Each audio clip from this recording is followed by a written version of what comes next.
Esra 6. Koning Darius het toe opdrag gegee dat 'n ondersoek in die argiewe in Babel gedoen moes word. Die dokumente is daar gehou. Die boekrol is egter in Achmeta, 'n vestingstad in die provinsie Media, gevind. Dit het so gelees: In die eerste jaar van koning Kores se regering is 'n dekreet uitgevaardig oor die tempel van God in Jerusalem. Hulle moet die tempel op dieselfde fondasie herbou as 'n plek waar hulle altyd die offers kan bring. Die gebou moet 30 meter hoog en 30 meter breed wees. Op elke 3 lae van die gekapte steenblokke moet hulle 'n laag hout plaas. Die koninklike skatkis sal alle kostes vir die bouwerk dra. Al die goue en silwer voorwerpe wat Nebukadneser uit die tempel van God in Jerusalem gevat het en na Babel toe gebring is, moet teruggegee word. Dit sal soos vroeër in die tempel van God in Jerusalem gesit word. Koning Darius het die volgende boodskap gestuur aan die goewerneur Tattenai van die provinsie Wes van die Eufratrivier, Setar-Bosnai en die ander amptenare van die provinsie Wes van die Eufrat. Bly weg daarvandaan.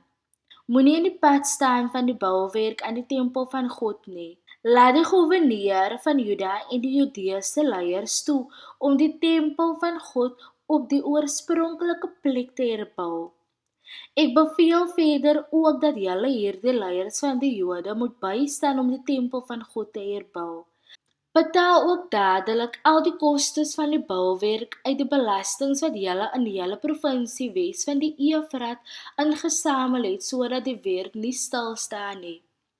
Voorsien ook aan die priesters in Jerusalem wat hulle nodig het om aan die God van die hemel te offer. Dit sluit in jong bulle, ramme en lammers. Moet ook nie nalat om vir hulle die koring, sout, wyn en olyfolie te gee wat hulle daagliks nodig het nie. Hulle sal dan in staat wees om aanvaarbare offers aan die God van die hemel te bring en vir my en my seuns te bid. Ek beveel ook dat as mense hierdie bevel verontagsaam, 'n balk uit hulle huise geruk moet word. Nadat hulle aan die balk opgehang en geslaan is, sal hulle huise 'n rommelhoop gemaak word. God het Jerusalem gekies as 'n plek waar hulle sy naam sal eer. Mag hy enige koning of nasie wat my bevel verontagsaam en die tempel afbreek vernietig. Ek, Darius, het hierdie dekreet uitgevaardig. Mense moet dit met sorg nakom. Tattenai die goewerneur van die provinsie Wes van die Eufratrivier, Setar-Bosnai en die ander amptenare het die bevel van koning Darius sorgvuldig nagekom. Die prediking van die profete Haggai en Sagaria seun van Ido het die Joodse leiers aangespoor om met die werk aan te gaan, soos die God van Israel beveel het, en op bevel van Kores, Darius, Artasasta, die konings van Persië, het hulle die tempel uiteindelik klaar gebou. Die werk van die tempel was klaar op 12 Maart.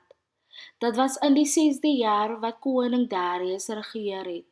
Die mense van Israel, die priesters, die leviete en al die mense wat uit ballingskap teruggekom het die tempel van God met groot blydskap ingewy.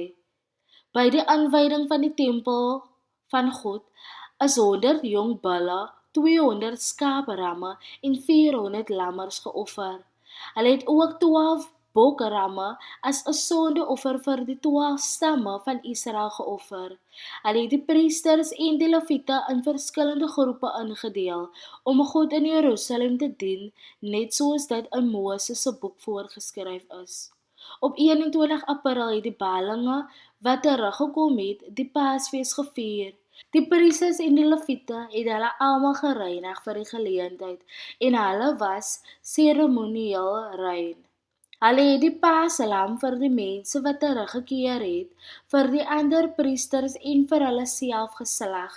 Die Israeliete wat uit ballingskap teruggekeer het die Paasmaal geëet saam met die ander mense van die land.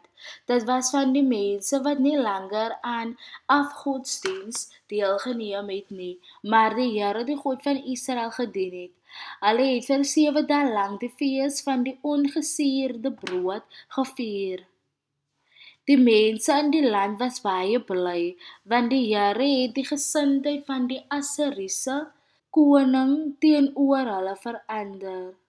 Die koning het hulle gehelp sodat hulle die tempel van God, die God van Israel, kon herbou.